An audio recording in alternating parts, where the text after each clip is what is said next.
अस्सलामुअलैकुम। मेरा नाम मोहम्मद सरवर है तो मैं किश्तां दा काम करना वा। तो मेरे को किश्तां दे जहेज़ दा समान टोटल मौजूद है। जिस तरह के साढ़े कोल जूसर मशीनां भी हैं ने। जूसर मशीन साढ़े कोल जिहड़ी है ना किश्तां ते अगर तुसीं लोगे तो 6000 रुपये दी, अगर नगद लोगे तो 4000 4500 दी मिल जाएगी। उस तो बाद किचन सैट आ जाता है, वो तुहानूं तकरीबन 8000 9000 रुपये का किश्तां ते मिल जाएगा। तो जे नगद लैना है तो 6500 रुपये का तुहानूं नगद मिल जाएगा। एन जी साढ़े कोल इस्त्री स्टैंड, सेफ अलमारियां सारा कुछ है।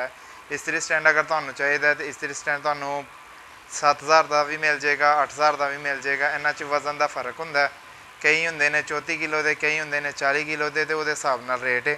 उस तो अलावा सिलाई मशीनां साढ़े कोल है ने।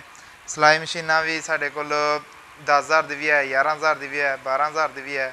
उस तो अलावा गद्दे ने, गद्दियां च जेहड़ा ना साढ़े कोल जेहड़ी क्वालिटी है, एक 14000 रुपये का, एक 17000 रुपये का, एक 25000 रुपये का फ़र्क है। बैड भी ने साढ़े कोल, मशीनां भी हैं ने। भी पता है कि गर्मियां चल रही हैं तो गर्मियां च कूलर ज़्यादा इस्तेमाल होंदे ने। साढ़े कोल कूलर भी तुसीं लै सकदे हो।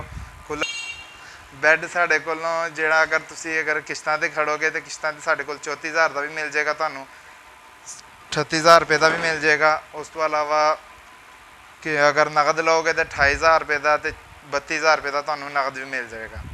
वाशिंग मशीनां ने, ड्रायर मशीन है। वाशिंग मशीन तुहानूं 12000 रुपये की तो 14000 रुपये की मिलेगी, तो ड्रायर मशीन तुहानूं मिलेगी 11000 रुपये की। उस तो अलावा पक्खे साढ़े कोल स्टैंड वाले AFC के पक्खे ने, जेह्ड़े तुहानूं तकरीबन 8500 रुपये का किश्तां ते मिलेगा और 6500 रुपये का नगदां दा मिलेगा।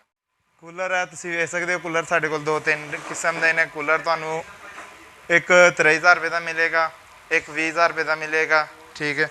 कुर्सियां इन्हां च 11000 रुपये का, 11000 रुपये का सैट नगदां दा किश्तां दे, ते नगदां दा तुहानूं मिलेगा 8-8000 रुपये का।